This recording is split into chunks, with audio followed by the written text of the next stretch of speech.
Good evening. Thank you for joining us tonight. We're going to call the regular board meeting for the Akron Public Schools Board of Education for September 24th, 2018 to order. Roll call, please. Mr. Alexander? Present. Mrs. Baylor? Here. Mr. Bravo? Here. Mrs. Mansfield? Here. Mr. Miller? Here. Reverend Walker? Here. Thank you. And joining us for the Pledge of Allegiance tonight, we are very fortunate to have three young men help lead us in the Pledge of Allegiance tonight. Kenta and is it Toya? Tayo. Tabata join us this evening. Koda is a driven young man who has set high expectations for himself. His course emphasis at STEM High School is in the field of engineering. His focus on productivity and mutual respect for his peers and learning coaches are exemplary. As he continues to build and utilize these skills, it is expected that he will achieve all of his dreams and aspirations. Kenta is a third grade student at King. He likes to play games and ride his bike when he's not at school. During school time, he loves to do things in science, like STEM work. His favorite thought about his mom is that she works at King and is on the third floor like he is. Their doors are very close. Tayo is a kindergarten student at King. He likes recess and gym the best so far. He likes that his mom plays games with him, and he says that she's pretty good sometimes. So if we could have Koda, Kenta, and Tayo join us and lead us in the Pledge of Allegiance here up front, that would be... Go for the flag. Can you guys come on and join me up there? Face the flag that way. How are you? Whenever you guys are ready, you lead us off, okay?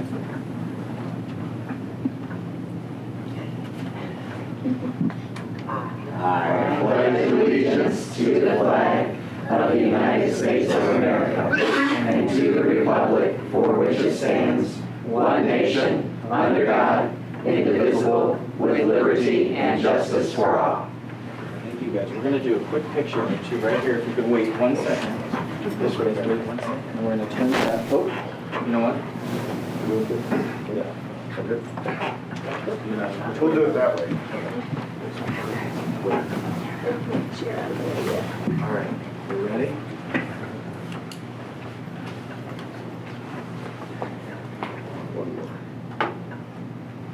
And Koda, can you tell us who you brought with you tonight? Out in the audience? It's us. All right, well, thank you guys. Keep up the good work. Principal Mrs. Dean. Yes, and your principal, Mrs. Dean. And we're going to come back to those three gentlemen and Charlene Tabata here in just a little bit, but I'd like to open it up for community and school reflections at this time. Well, we all attended, pretty much everybody. Did anyone miss the sister university with the University of Akron ceremony? Oh, okay. With the exception of Mr. Alexander.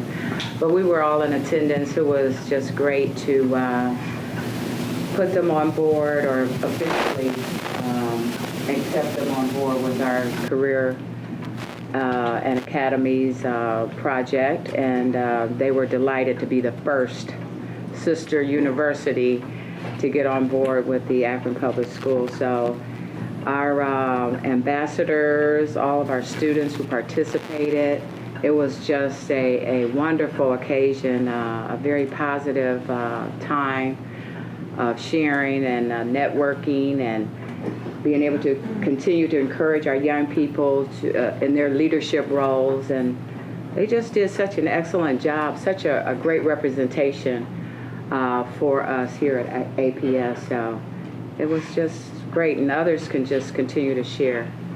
Thank you. So next, I guess we'll go into order. A couple different things that stood out the last couple of weeks that I've attended. Akron Roundtable the other day, they had retired Brigadier General Stephen Cheney speak, and he spoke of national security, and interesting how in his eyes, I forget the nonprofit he heads up now, but there are different people from different branches of the armed services. He was from the Marine Corps, and other elected officials are part of this, but talked about how global warming is the #1 national security issue for our military. And talked about and try to make a very long story short, he talked about a couple of our bases around in the U.S. that are sinking, and also the seas are rising at the same time. Norfolk in particular was very interesting, how that has chronic flooding now, and he talked about Paris Island as another one. But he also took it to a worldwide discussion and talked about Bangladesh and how that country's trying to prepare for losing 2/3 of its land mass to rising seas that will displace 20 million people. And that's how he started bringing it around, talking about national security, because when uprisings happen with people fleeing, he talked about Congo lake there losing more than 50% of its water through drought, and that's displacing people and causing unrest with immigrants in other countries, and people not liking that. It was just very interesting, very educational, probably one of the most educational ones I went to from Akron Roundtable. And I still hope that us as a school system will continue to try to model for our students things around warming, recycling, and things of that nature as we move forward. One thing he did say, the biggest blowback he gets from most people when they start talking about renewables and recycling and things of that nature is the expense associated with it. But the turnaround on that is that how expensive is it when it comes to trying to save what will be here for our children and grandchildren. So good lesson for us to keep in mind as we move forward and try to model for our students what it means to be a global citizen. Had the opportunity to go to the Bookville PTA meeting. Had over 50 parents at the Bookville PTA meeting. It was the first meeting of the year. And it was very warming to hear the positive buzz coming out of that community, not only from within the school, but from the community members outside of the school, excited about the new leadership in the building, very excited about it.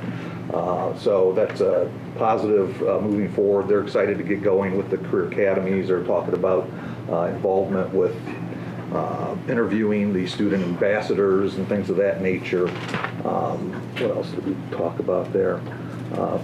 They talked about a banner project they have going on Copwood Road that they're funding as well. So good positive things coming out of the high school.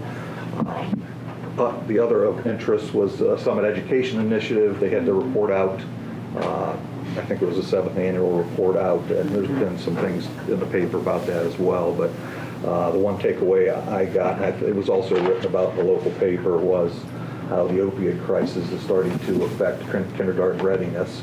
Opioid crisis starting in 2012. Those kids who were born at that point in time now starting to age into kindergarten, how that's having a negative effect on kindergarten readiness, not only in Akron, but in Summit County as a whole. I have to imagine statewide, nationwide as well. So, Thank you. yeah. Thank you. I had the opportunity to attend 2 faith-based meetings, one with Bishop Joey Johnson, and he wants to continue something similar to what we're doing with our portrait of a graduate, but to specifically look at parents and grandparents and how to get them involved, how to deal with the violence, the activities that are happening in our community with killings, young people being involved in negative behavior, and how to instruct parents and grandparents how to deal with that, so we can begin to look at the root of some of those concerns, and then to have a gathering, a meeting with students and getting their input. How can we begin to stem the tide of all the violence that's happening in our community?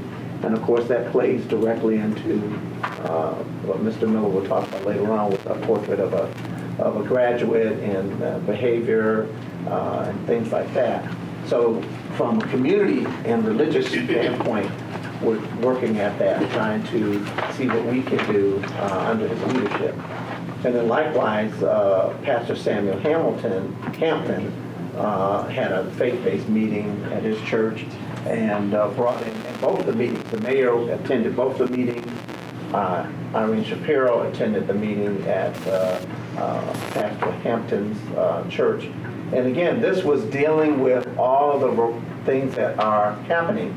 But at both meetings, what was mentioned was college and career, and how college and career will affect the success of our children, and how they were very much about, the police department was there, they were talking about their input in one of our schools where they have one of their officers who is in education to develop the plans to deal with instructing our children in that particular category there at the college and career. One of the problems is that you can't become a police officer until you're 21. So that you've got a gap between the time when they graduate and the time they become eligible to be a police officer. So they're looking at working with Stark State and others to fill in that gap, to maybe try to get an associate's degree, to keep that interest, particularly with our African American males and females, so that we can get them trained, interested in while they're in high school, but keep that interest during that gap so that we can fill some of the spots that are going to come open with retirement that's going to happen soon. So again, both of those emphasize the role that college and career is going to play, and we're right where we need to be able to assist in that. And then I also had the opportunity to be at the sister university as well, and to share there and see the camaraderie, the cooperation between the university and Akron Public Schools, our continual networking with them, and also participated in the Famed Fathers activity. I visited Piper, Kenmore, and Garfield, and Ennis, and Sam Salem, and also Case. And also to look at they were doing fairly well with their attendance. I think the lowest attendance I saw was like 94%. And they were going to be bumping that up. I think one of the schools had right now a 97% attendance rate. At Ennis, they passed out a little card talking to the students and encouraging them to think about alternatives, how they deal with their day, and what kinds of things they could be thinking about. For instance, was there any time today when you were especially confused? How did you respond to that? How did you deal with that? And what sort of different reasons do your friends go to school? You know, why are they going to school? How can that encourage you to go to school? So these things were passed out to the parents. And all of the schools that I attended had their best Famed Father's Day. They had more fathers than they've had in the past. So that was a wonderful report from those various schools.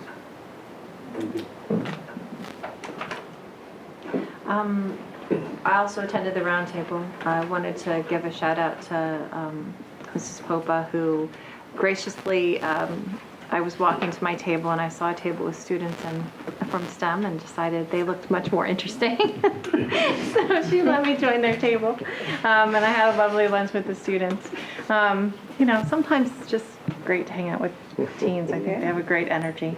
And then I'm actually going to do something a little different than what I usually do, and this is going to be kind of conversational rather than professional. I posted about a visit that I had to Findlay, and I just kind of wanted to share a little bit of that. I took a lovely lady I met at Love Akron who wants to teach English as a second language. And so I wanted her to, she's new to Akron. She said, I want to learn about what it's like. So I took her to Findlay because I wanted her to see it in action in a really big way. And that's what Findlay is. So I'm going to read just a little bit about the post that I made. With the influx of refugees and immigrants to Akron's north side, Findlay has grown almost beyond their capacity. Mr. James knows, I swear, and he knows every time we talk about facilities that I'm going to ask him about that. One of the biggest issues can be the fact that Findlay has an excellent reputation that precedes it. Other refugees' families want their students there or in one of our nearby North Hill schools. What I saw was truly amazing. Keep in mind, this was the third-ish week of school. Kids were engaged and learning and happy. The cafeteria, while bustling, was orderly and full of kindergarten kiddos eating some sort of toasted cheese and chatting quietly. Many of them have had their first exposure to American food in the past few weeks, and they were digging in. Students politely or with hugs in the hall greeted teachers and principals. All were addressed by name. Flags for every country represented in Findlay lined the entryways. Students proudly look for their former flag because they know it represents them and where they came from. They are seen. The district frequently adds or removes the flags as students come or go. They really appreciate that at Findlay, by the way, so thank you. I'll get wrong the number of languages represented. It's over 20, I think nearly 30, and I believe over 40 if you include their dialects. I'm always bowled over by that. We walked through quite a few classrooms asking questions and observing along the way, and every classroom was a rainbow of beautiful children. Some of the teary moments for me, get ready Mr. Bravo, because I know you're just like me, came as Principal Bennington explained why one relatively new student in one class had two people sitting with her. One was to help her with the lessons that were taught for English comprehension. The other was because she was special needs. Those two staff members, along with the classroom teacher, worked together to figure out what their needs are and what difficulty might be linked to. In other words, how to best help this child learn. This doesn't include the time students are pulled out for additional help or interventions. P.S. This is not unique to Findlay. Akron Public Schools does this. The one that really got me was when we were in a class and we were told the students currently seated at the desk before were pushed together and were grouped. It was language peers and usually one English speaker in each group. Principal Bennington went through each group and told us the languages spoken by each student in this classroom. Some languages, I'll admit, I didn't even know existed. In that classroom, it was like a tiny UN, all working together for a common good of learning and helping each other. And she knew them. She and the Findlay staff see all 571 of them. They see them as families and people with trauma and possibilities, as children with needs and abilities to do great things. Just as so many of our staff and schools do, just in all an amazing, multilingual, multicultural way. Yep, I teared up. And this was the same week as our state report card came out, and I would ask the state to measure that. Okay. That's it. That was my Findlay experience. I just want to add to events or things that went on. I did attend Friday evening Reverend Dr. Martin Luther King Jr. Celebration Day, Coalition, and NAACP. This has been going on for 40 years, and I'm telling you, I didn't know anything about it.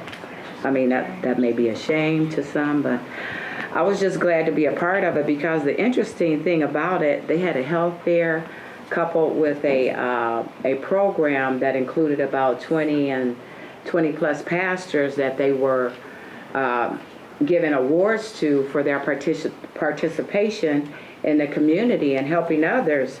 And one of the questions that they had was life's most persistent and urgent question is, what are you doing for others? So I thought that was very unique that they had a program to honor these pastors who are participating in the community for what they're doing for others.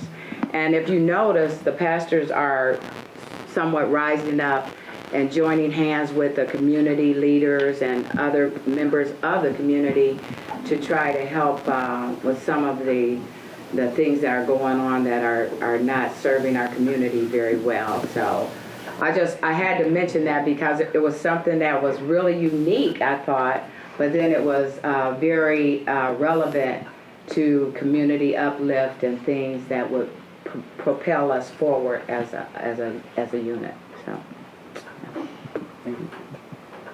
Well, I don't have anything, but I do want to comment on something Lisa said at the end. She said trauma and needs. Okay, so when you have kids who have trauma and they're in need, there's a lot of work that has to go into that. So I was wanted to emphasize that because you talk about social and emotional learning, those kids really need it because the country some of them come from, the things they have to go through. And now, some of the things that our students are having to go through that you hear, you see on the radio daily now, we need to make sure that we are addressing those needs because the more and more that it continues to go on, and hopefully it'll stop, but if it continues to go on, there will be more and more of our students who will need that help. So I want us to make sure we stay focused on that aspect as well, because that is something that they don't look at in the report card as the needs or the trauma that goes on within a kid's life, and they have to come to school and deal with that on a daily basis. And then as well as our teachers, who are doing their best to teach these students and help them learn so they can become very good students and feel prosperous as they go on through life. So I just wanted to make just a comment on that. I thought that was really big, the trauma and the emotional needs. Thank you. Thank you. Anyone else? All right. As we have no request to address the board, as I stated earlier,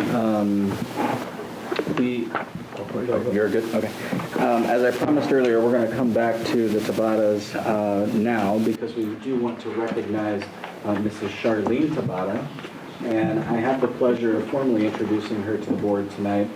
She's not a new name to this board. We've read her name or heard her name connected to many endeavors throughout Akron Public Schools, many district innovations, and we've had the pleasure of recognizing her as a master teacher for the state of Ohio in the past as well.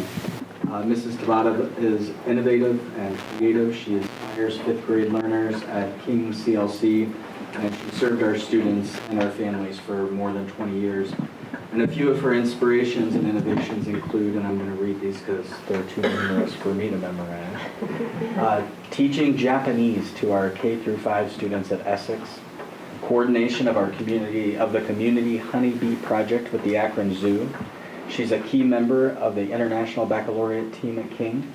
Her teaching style is built on the foundation of inquiry and student engagement. And most recently, she was selected as the recipient of the 2018 Jennings Master Teacher Award. And that award included a grant in the amount of $7,500 from the Martha Holden Jennings Foundation for Project Stripe, which stands for Student Run Interactive Problems and Experiments. And board members will recall that that grant was accepted in August at one of our previous board meetings.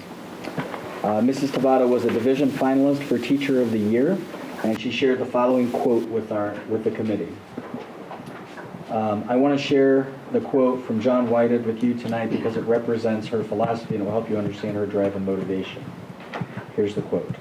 Children are the living messages we send to a time we will not see. Mrs. Tabata is preparing our children for a future that we can only dream about, that they can only dream about. She prepares them to inquire, investigate, and innovate, and we're very proud of her accomplishments. So tonight we want to recognize her as a Martha Holden Jennings Foundation Master Teacher. Congratulations, Mrs. Tabata, and if you could come up.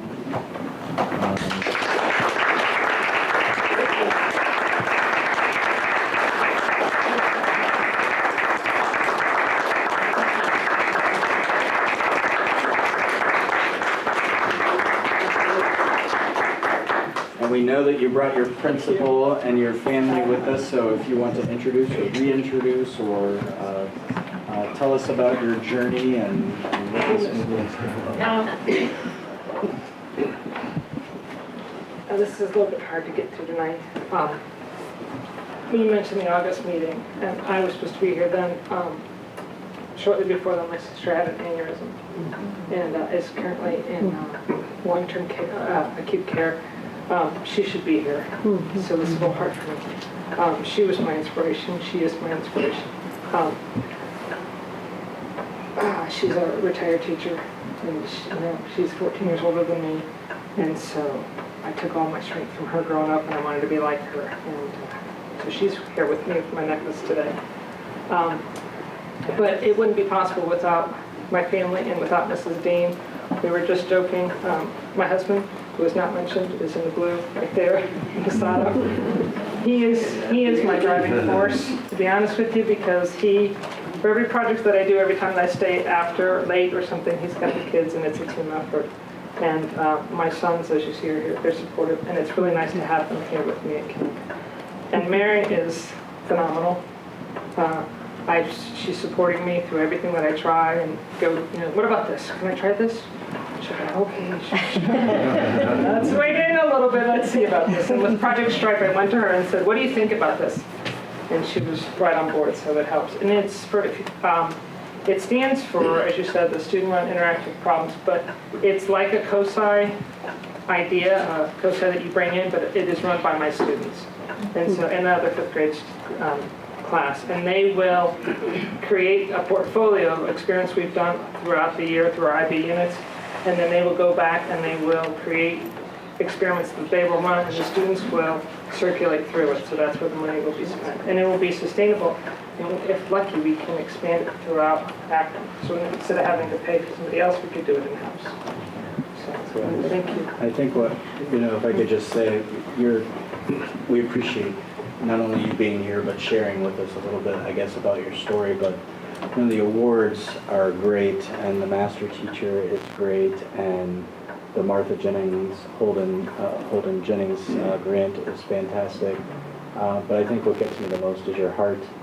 And I think if every teacher could aspire to do the things that you do and to be innovative and thoughtful about ways to approach your kids and ways to get them to learn and be successful, I think we're well on our way to achieving the goals that we set for the district. So thank you so much for that. Now, the other people I didn't mention is the staff. I mean, there are my colleagues, because it's an honor, because King has, every district is, every school has a hardworking staff, but King is amazing. They are the hardest working people I know, and they support me as well. So,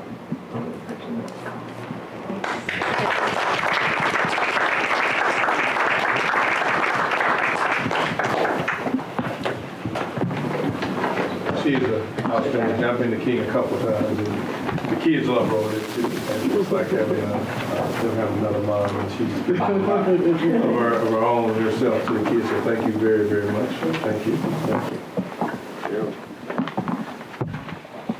I met at an event this past weekend.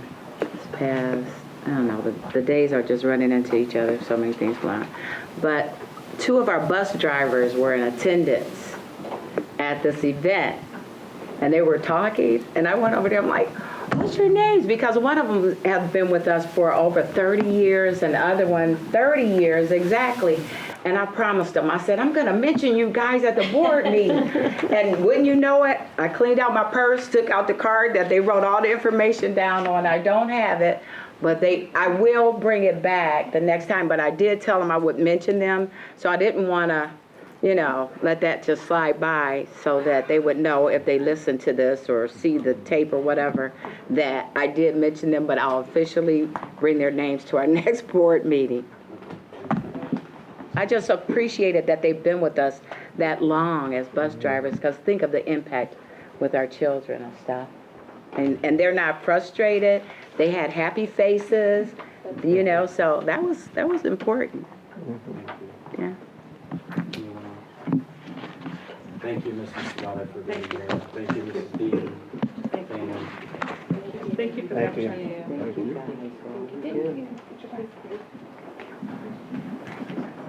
Bye-bye. Okay, all right.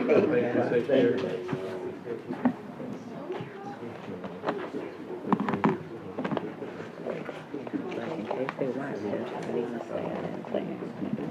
I ain't remember y'all name. For years or so. That stuck out. Yeah, we can do it. Either way. Yeah, yeah.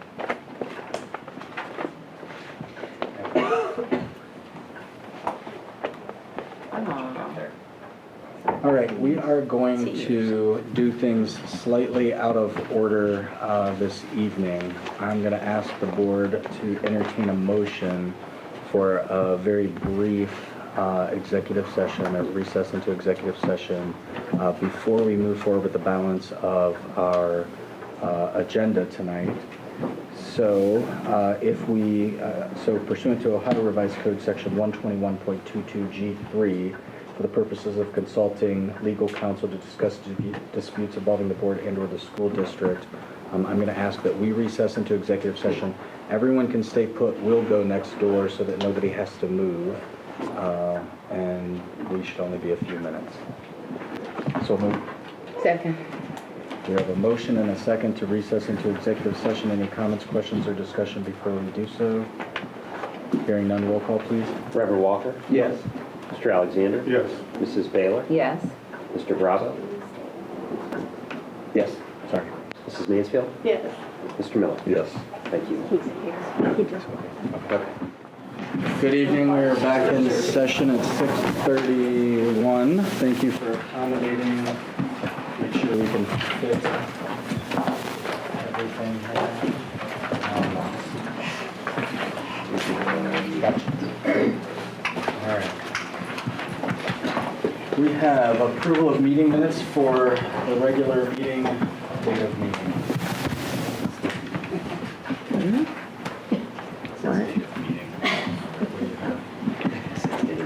For September 10th. So, Second. Reverend and George. Yes. Thank you. We have a motion and second. Any comments, questions, or discussions on the meeting minutes? Hearing none, roll call, please. Mr. Bravo? Yes. Mrs. Mansfield? Yes. Mr. Miller? Yes. Reverend Walker? Yes. Mr. Alexander? Yes. Mrs. Baylor? Yes. All right, superintendent's recommendations. Mr. President, I have before me for your consideration 40 personnel recommendations. These recommendations are in proper form, and I move their approval. So moved. Second. We have a motion and a second on the personnel recommendations. Any comments, questions, or discussion? Hearing none, roll call, please. Mrs. Mansfield? Yes. Mr. Miller? Yes. Reverend Walker? Yes. Mr. Alexander? Yes. Mrs. Baylor? Yes. Mr. Bravo? Yes. Mr. President, I have before me for your consideration 2 motions and 7 resolutions on the consent agenda. Before voting, though, I'd like to have Ryan say something about the appropriations.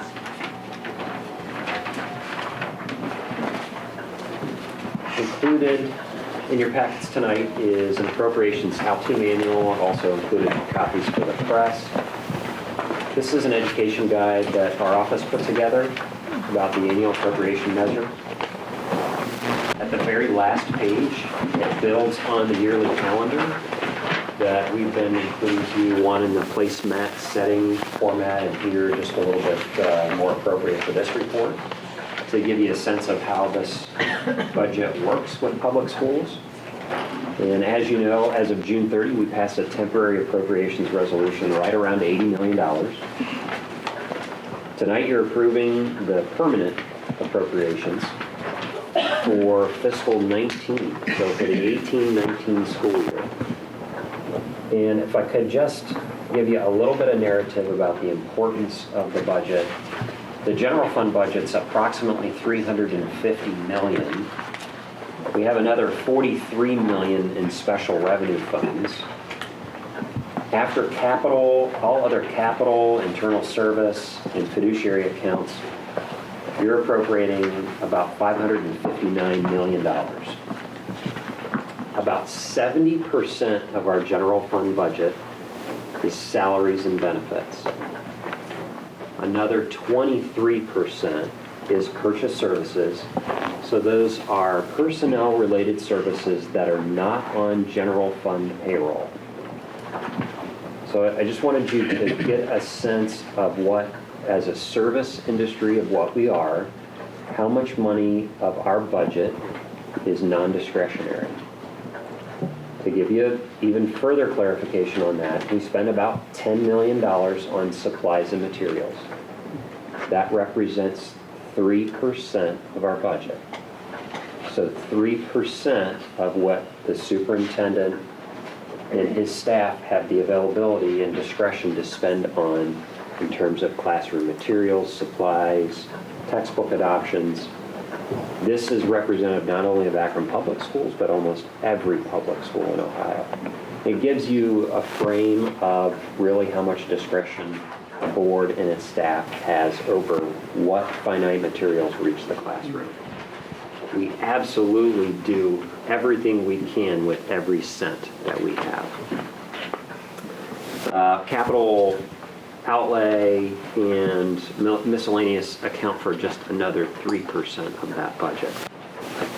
Included in the handout are some relevant definitions, some timing, and a guide to all the funds on page 3, where we start with general fund, and it details what all those major fund numbers are, so you can kind of get a sense where you see throughout the year appropriation modifications or a Title I reauthorization, those kind of things. It gives you a little cheat sheet to help guide some questions and information.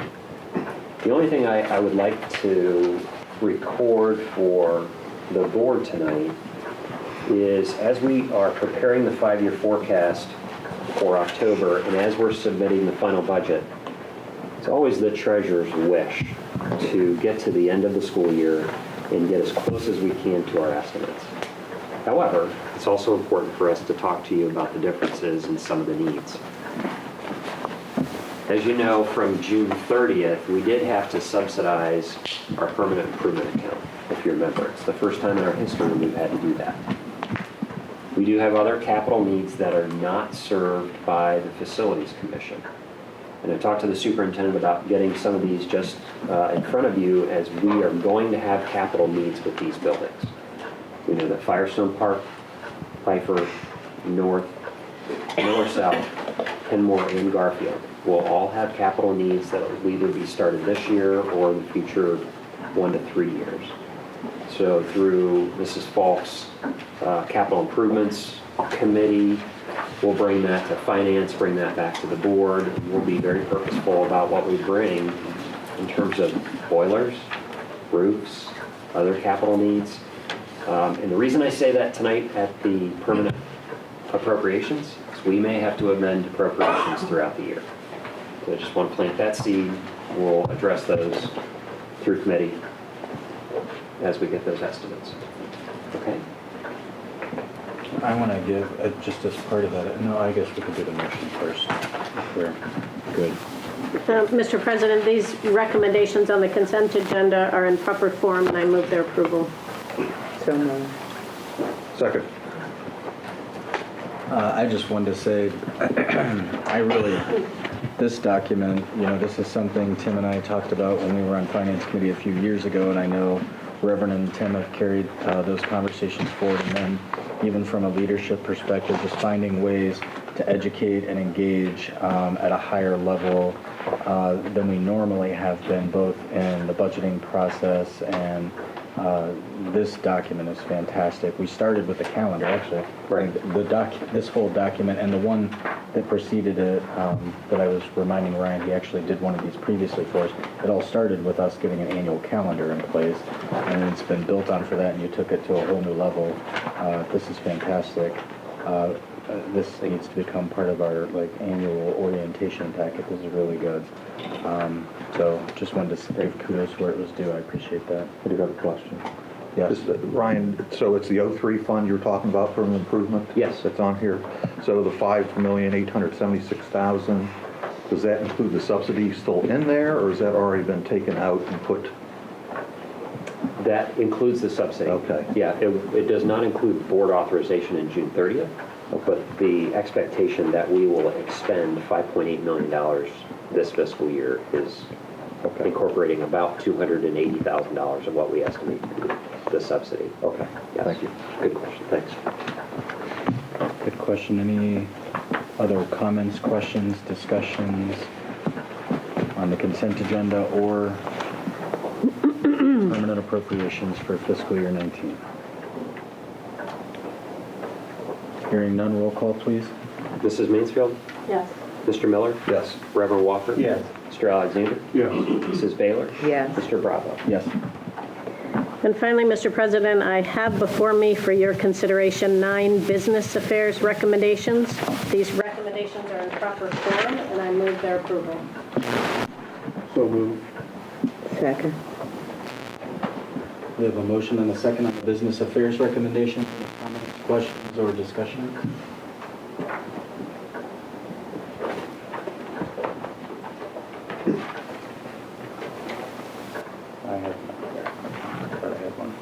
Okay. Hearing none, roll call, please. Mr. Miller? Yes. Reverend Walker? Yes. Mr. Alexander? Yes. Mrs. Baylor? Yeah. Mr. Bravo? Yes. Mrs. Mansfield? Superintendent's report. I have none. All right, President's report. I'm going to kind of get, as part of my report, I'm going to sort of jump in on David's behalf today because he's attending something that I think is worth noting for the board, and I'm not sure how many of you he was able to let know that he was doing this. So I also asked him to put together something for me that I could kind of read. But he's in Washington, D.C. right now, which is why he's not at the board meeting tonight, for a school justice partnership and diversion pathway certificate program.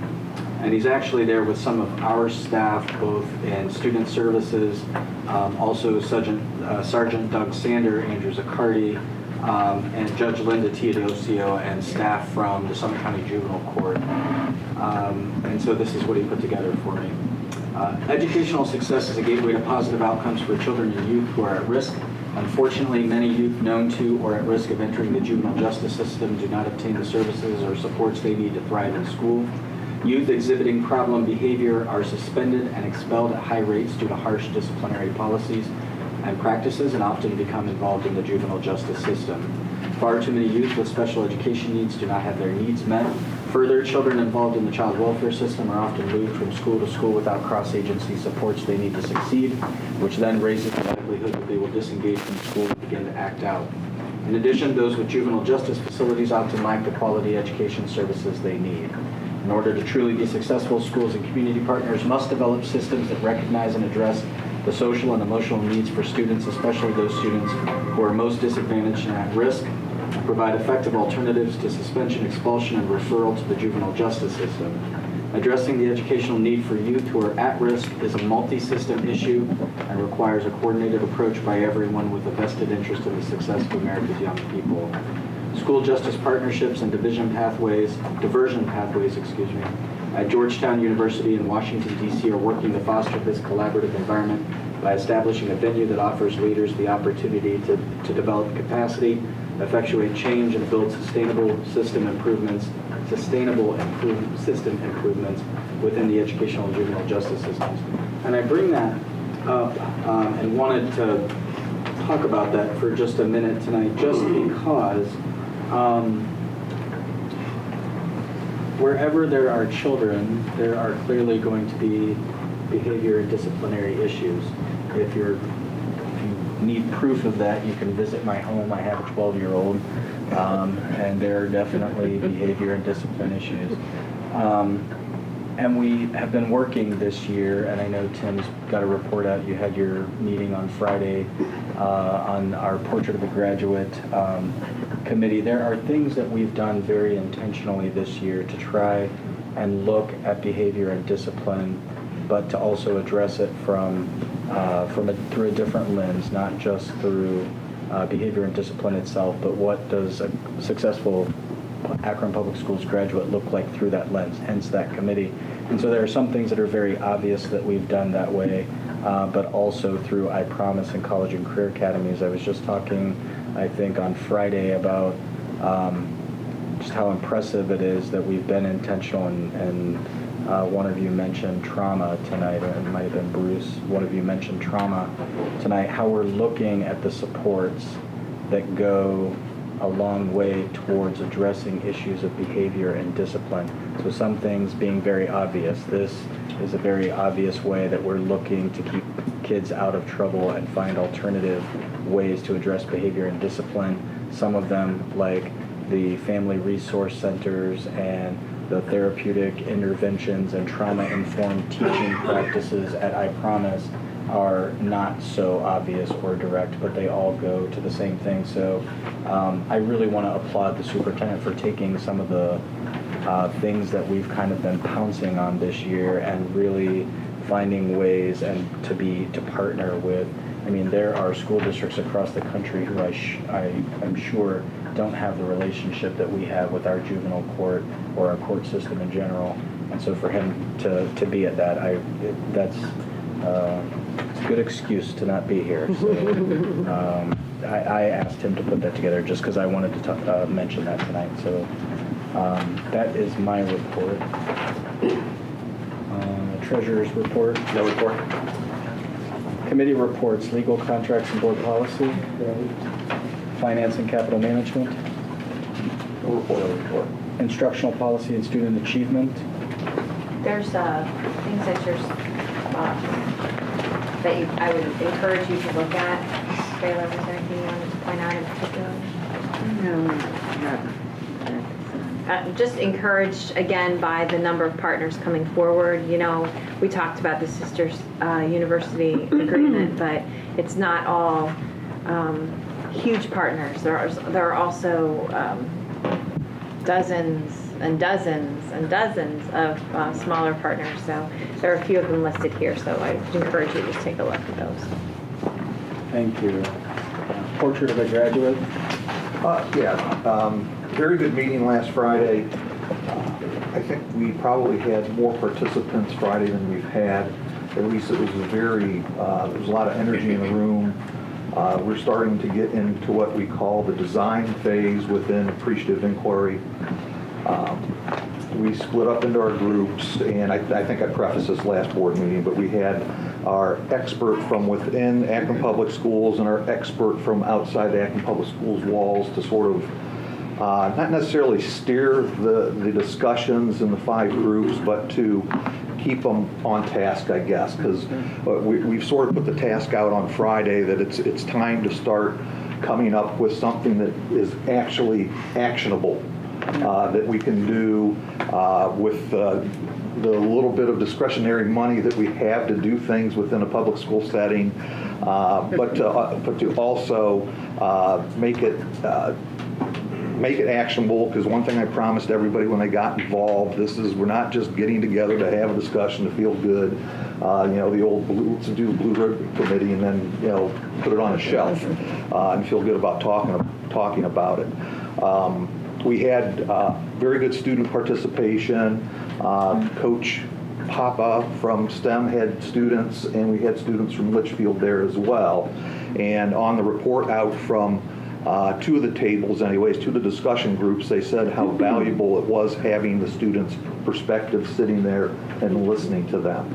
And I invited them back. I twisted arm so they will come back in the future meetings, and I hope that they do. I hope we will arrange to have that done. I'm sure Karen Gijik's done a great job for us as far as keeping this thing on track and getting what we need to our discussion on time.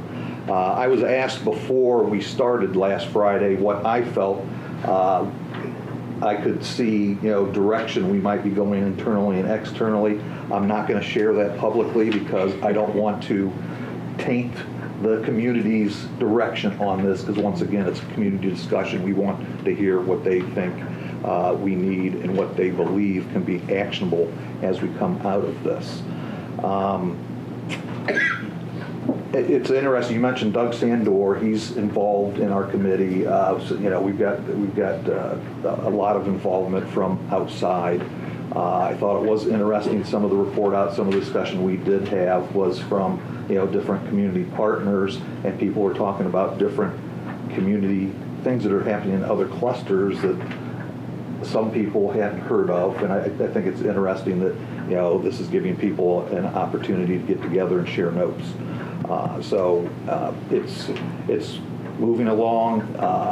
Once again, Jeremy Lyle, Christy Lyle, Bishop Johnson were all in attendance, as well as Reverend Walker, who's been in attendance to, I think, every one but one. I look forward to having something very positive come out of this discussion. People are putting in hard work in this discussion. They're taking time out of their day to come to this and spend 2 hours with us every month. So we have it on the calendar, third Friday through November. That doesn't mean November's an ending date. That's just what we planned out at this point in time. And anybody who's interested in getting into the discussion, I invite them to get in touch with myself or with anybody on the board. If they have contact, then that way it can get to me, because one thing about this as well, we've had people come in and out. Different entities have different people come, but it's easy to get plugged into the conversation pretty quickly. So positive things happening around our discussion of our portrait of a graduate through the lens of behavior, safety, and discipline. I didn't say it in the right order. But We had to come up with a long name. No acronym. It's a record. And there's a much shorter name, Yeah. student engagement. We had a meeting and we have one coming up. Do you We want to? do. Mr. Bravo is going to actually lead that meeting with Assistant Superintendent. You're sitting in the chair, so I'm Assistant Superintendent. Dr. McWilliams would, on Friday, and they're going to meet with the students. The plan is, if all goes well, to have a presentation to the board by the students, as well as the rest of the committee, next month. So in October, the second meeting in October, to possibly have the students come in and present what we've put together so far. We would love to have students sitting at this table by our January meeting. It's a tall order, and it's going to be a framework on which the students can continue to build. So that's our hope.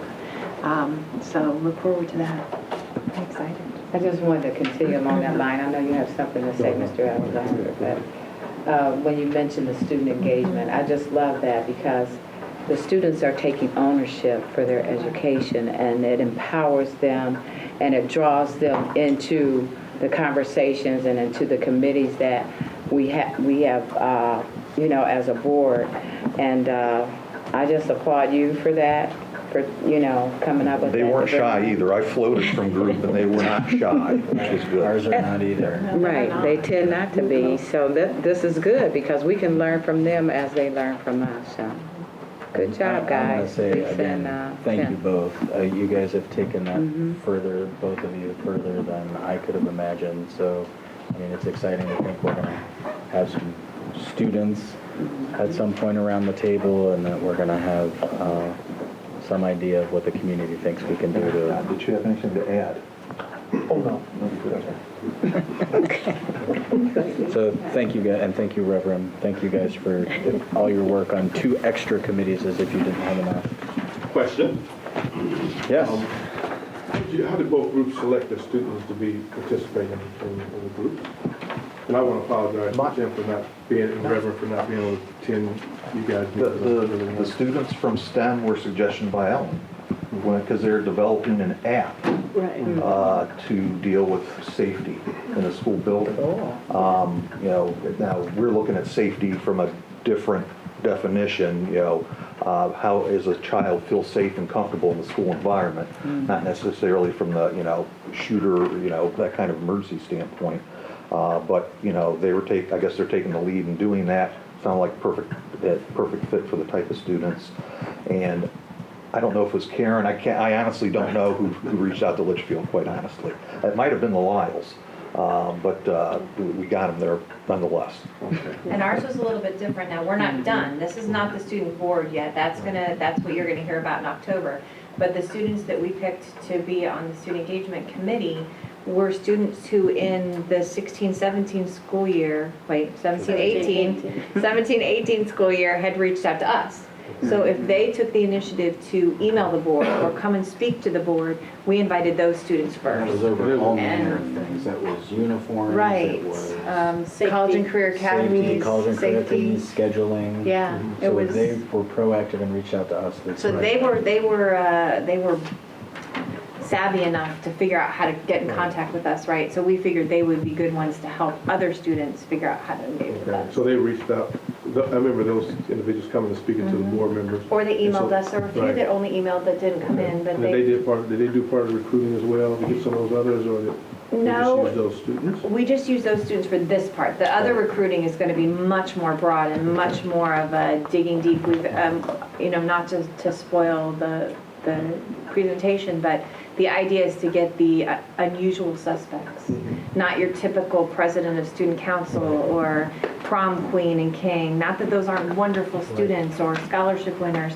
To dig a little deeper into the pool of students so that we get a representation of who Akron really is. Right, and I think that's good. That's why my question was being, I want to make sure they weren't just coming from one school or one cluster or things of that nature. It's a broad view of all kids, and not just, like you said, the Usual suspects. right, it's usual suspect, but a variety, because now you need all that. They all have different perspectives, and where they come from and how they do things and situations and so forth. We also had a great discussion with the students in the Student Engagement Committee about diversity and inclusiveness at the last meeting, so that we've actually, based on their comments, actually changed the proposed way right now that the selection of students who would make up representatives to this board, again, not to steal thunder, but to make sure that they would be diverse in all manner of ways. Right. I was going to say something else about the diversity and inclusiveness piece. It'll come back to me. But that's how you get to the core of the real issues and problems, because you have that diverse group. Yes. If we just choose a certain select group, we're not going to get to that. And not the usual suspects. Right, exactly. But if you get a chance, this is what I was going to say, and we can always resend it again, but if you have not, if anybody has not, we have a folder that is shared with all of you, if you have not noticed it. The notes from all of our meetings, the recommendations, the suggestions, and if you have a suggestion, you can go right onto the shared document, you can type it in there, and we'll see it the next time we open it. So if you go in there between now and Friday and read through it, and you think, hey, I'd really like to point something out or suggest you guys talk about something, type it in the document, we'll see it, we'll talk about it on Friday. Okay. I forgot where we were. All right. Any unfinished business to come before the board? Under new business, Code of Student Behavior, that is Dr. Ellen McWilliams-Woods, yes? Okay. Usually Dan Rambler is here to share this with you as we bring this to the board every year for approval. But Dan is also at the same conference with the superintendent, so that's why he's not here to personally provide this. What I would like to do is share the changes from 2017-18 to the proposed code tonight. There are 3 changes. Everything else is the same, but 3 basic changes. The first one is that we added back in the description for the level 1 offenses, level 2, and level 3, we put the consequences for each level. Last year, the consequences were not there. There was just a sentence in the preamble that kind of had the whole range, but we added the consequences back in for level 1, level 2, and level 3. The second change is with verbal assault. We separated the language, which was in code 206 for verbal assault, and we left the first portion of the description, which is, it starts with the verbal assault as any threatening language directed at a staff member, and we left that portion in the 200 range, and we added one other piece. We added back the requires board hearing, referral for building transfer or expulsion. So again, we added back to make it very clear to families and students what the consequences were for the actions. And then the third change is we added a new code, 131, which is verbal abuse directed at a staff member, which is the abusive language, which includes harsh, coarse, or insulting words. We used the same exact language that last year was joined together with verbal assault. So we kept the same exact language, but separated it out and put it as a 100 offense, which, as a reminder, can range from building level intervention or behavior consequence to suspensions, or it can go all the way up to recommendation for an expulsion. So those are the 3 changes for the code. I had one question to start. This is a finer point, and I know you've already made a recommendation, so if anybody was in agreement with my question or recommendation for one small change would be, well, not a small change, we'd need a motion with that. But there's nothing in the revised section about gender identity or expression or sexual orientation. We have other language throughout our code, throughout bullying, harassment, and other discipline areas that talk about bullying or harassment in those terms, but they're not included here. Is there a reason for that, or could we mirror the language that we find in other places? We can certainly make that consistent and mirror that language. Thank you.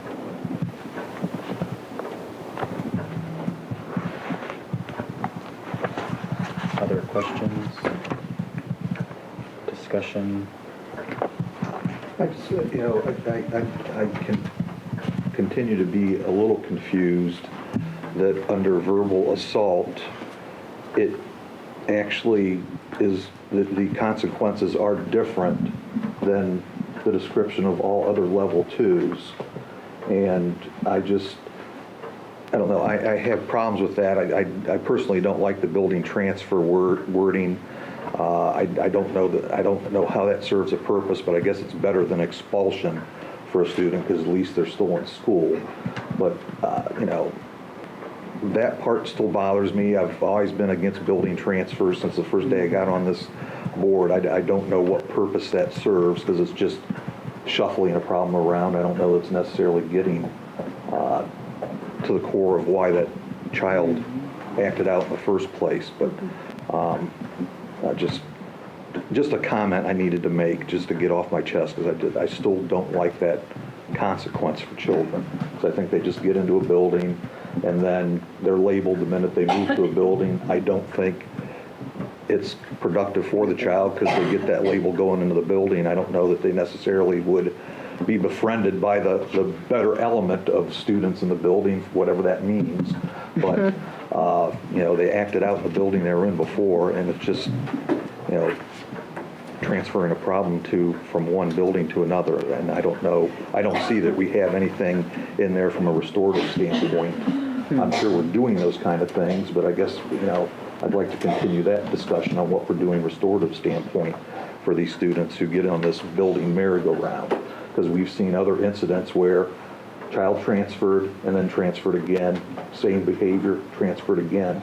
And I just still don't understand what that accomplishes. Yes, I do have a couple of questions. At least one. In verbal assault says hurtful. That was a question for me. What do we mean by hurtful? Because hurtful could be different for different individuals. Yeah, for verbal abuse, the reason why we felt as though it was still very important to keep that language is this captures more of the inappropriate language that it doesn't elevate to the language that Mr. Miller was just talking about where it's threatening, but when you put them all together, improper, hurtful, offensive, or reproachful, that's basically inappropriate language directed to a staff member. Obviously, we don't want students to feel as though they can say ugly terms to our staff, and there needs to be clarity that that's not appropriate, and there's going to be some type of consequence. Obviously, there's quite a range, though, of what could fall under that, which is why we really are recommending that be in that 100 level, because the consequences can be a range then. It could be something at the building level if it's more of a minor language, or it can all the way go up to expulsion if the principal feels as though it's something more severe. And the reason I just asked that too is we want to make sure that the teachers are being treated fairly. And by them being treated fairly, the students need to understand that. But on the other hand as well, I don't want someone who feels that something is hurtful, it hurt my feelings or something that nature to also kind of use that against the kid as well. So it goes both ways. That's why I asked that question. And my other was, I know we're doing a lot of things to deal with discipline, and help with our discipline in our system, our school. Can we get maybe a summary of a one-pager, kind of like deal that shows that all the things that we are doing, so people will understand and know that we are doing things to help make sure that the atmosphere in the school environment is conducive to both the teachers and the students. Sure, including things like Mr. Miller's and, oh, sure. Yes, thank you. And we would hope that, a part of that one pager, that we would, some of the things we just talked about today, where we've had collaboration and partnering with the faith-based community, they are doing the same things out in the field to, in fact, taking it into the homes to try to stem some of those problems, as I mentioned with Bishop Joseph Joey Johnson, Pastor Hampton, and thank you, a wide array of community people, partners, who are very serious about this concern about violence out in the community, violence in our schools. How can we do our best, as has already been stated? We want to make sure the environment is one in which our teachers feel comfortable, secure, that they are happy to be in Akron Public Schools, because it's a good place to work, but it's also a safe place for them too, and they feel comfortable. And what we do on our end as it relates to discipline helps them move through that process. But at the same time, we are looking at our children, looking at what they bring, and again, the committee that's chaired by Brother Miller, part of one of those groups deals with what's happening at home. When you talk about the students that were invited, home of origin, they were talking about, they were in the committee dealing with mental health and resiliency. And they were sharing from their own point of view what has happened to them and how we can help to stem, because that's part of the response that comes out in a negative manner, because there are some problems, things that are happening, depression and all kinds of concerns. So tying in our partners in all of those areas, and I think we are doing things. We have with juvenile court circles, peace circles, that juvenile court is doing, our schools are doing those things. So there are action plans, there are key areas where we're doing a lot of work to make sure that we're working with our students. I think one of the bright spots is Kenmore Garfield. We thought initially it was going to be a huge problem there, particularly with students coming from different cultures, different environments. But what happened was there was a lot of work. Coach Boyd, the staff, working with students. We had people come in and do circles with the students. Student leadership, providing direction and goals. And so what we've seen is a turnaround. And we've seen a community galvanizing with its new staff of teachers and administrative staff. I was over the other day. They were rehearsing, and just put it in here, for college and career, rehearsing what graduation going to look like as a freshman. We want to get you ready, get your mind pointed in that direction.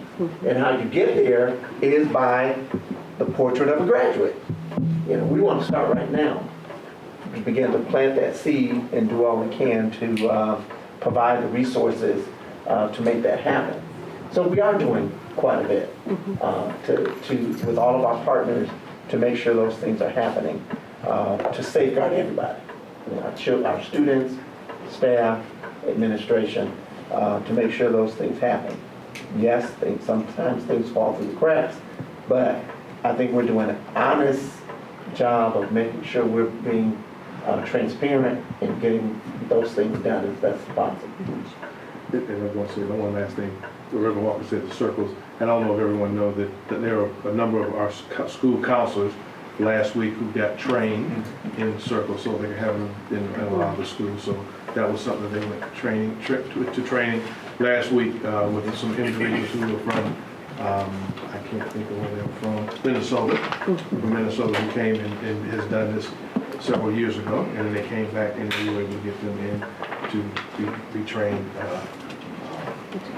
peace circle as well. So just want everyone to know that as well. Just like the conversation earlier about the social emotional aspect of both the child and the educator. I mean, those are some things that I think are exciting and we're embarking upon, looking at each set from a very comprehensive level and how to address those things, and some things are being actually put in place to help everyone concerned. So it's just some good things going on, and they continue to go on and evolve, and it's a process like anything else, and it's going to take time, and we'll get there, and we're getting there. There are some good things that are coming out of everything that's being done around our children and our educators. So it's an exciting time for Akron Public Schools. I mean, the things that people just you don't see that are happening, it may not be happening fast enough, but it is happening, and it is progressing to a good place. So I just want everybody to be encouraged that is working hard day and night in every aspect on committees and with the communities and everything, because this is a good time. It's a good time for us, and things are really, they're going in the right direction. And even you mentioned reading the statement from the superintendent.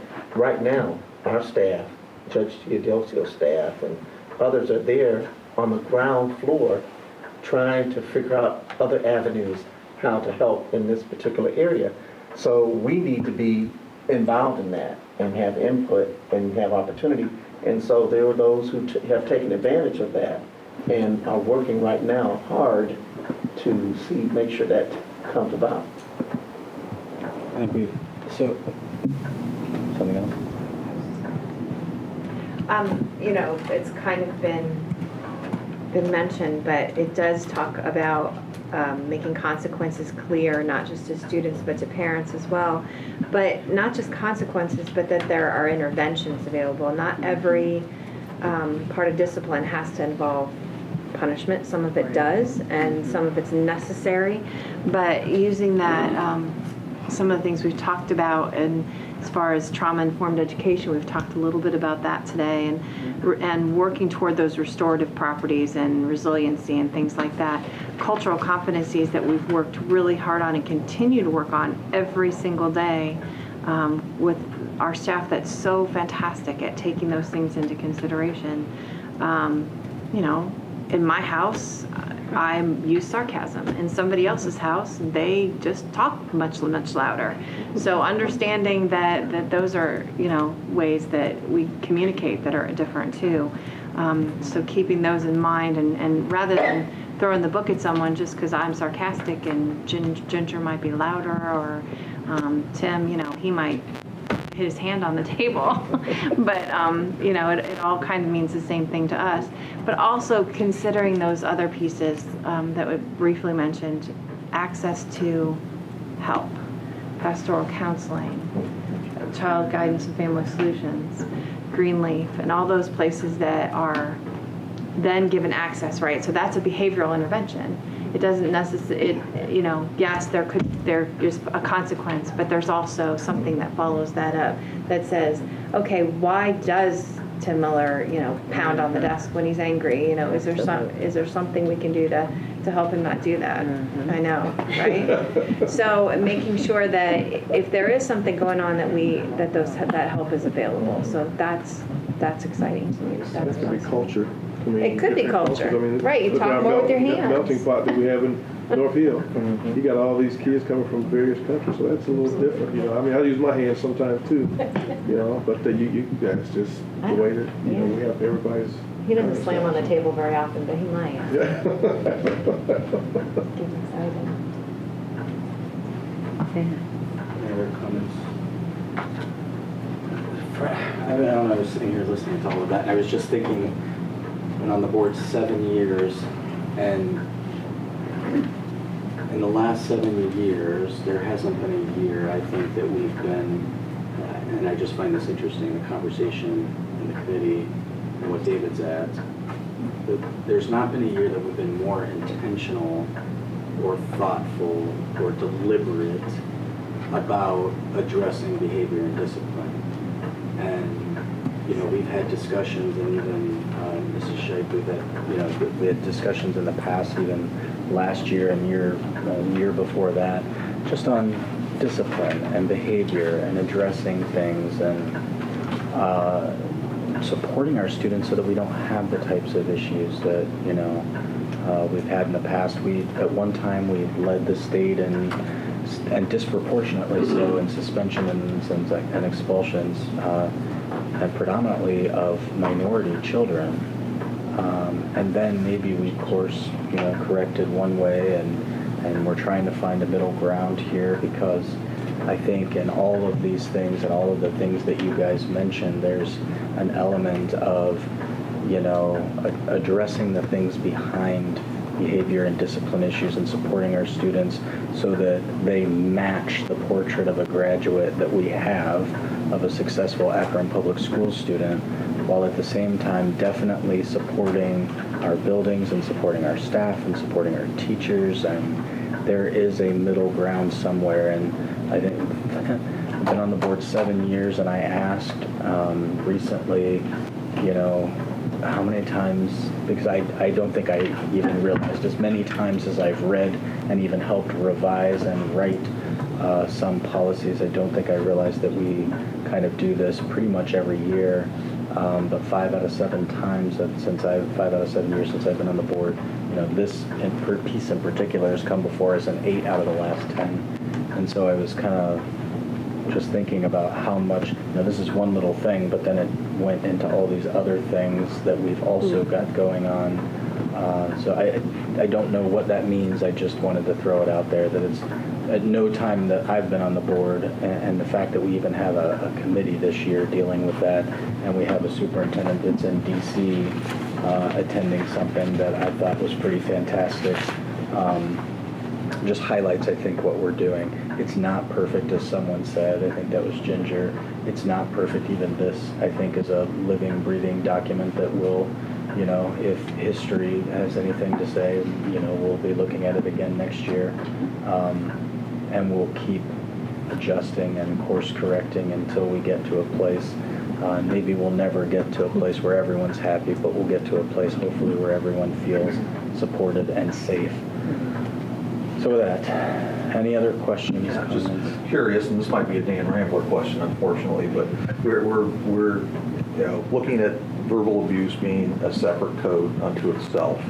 Does that line up with a statistical category for reporting, you know, statistics on those things? The state, are we going to be looking at those things as well? I hope, but Yeah, we'll be able to pull the data separately, and Howard's already done the alignment for what needs to be sent down to the state. So it's a But we'll be Howard able to pull that, yeah, we'll be able to pull that separately so that you can analyze that. All right, anything else from the board? Hearing none, we do have a resolution We're gonna to, vote on that. yes, Oh, okay. to adopt the revised code of student behavior. We need a motion. So moved. second. We have a motion and a second on the code of student behavior. Any further final comments, questions, or discussions? Hearing none, roll call, please. Reverend Walker, Yes. Mr. Alexander? Yes. Mrs. Baylor? Yes. Mr. Bravo? Yes. Mrs. Mansfield? Yes. Mr. Miller? Yes. All right.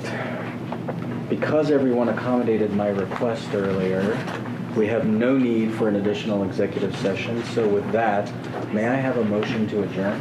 So moved. We have a motion and a second. Hallelujah, I mean, yes. All right, we have a motion and a second. Any comments, questions, or discussions? Final ones, roll call, please. Mrs. Baylor? Yes. Mr. Bravo? Yes. Mrs. Mansfield? Yes. Mr. Miller? Yes. Reverend Walker? Yes. Mr. Alexander? Yes. We are adjourned. Thank you.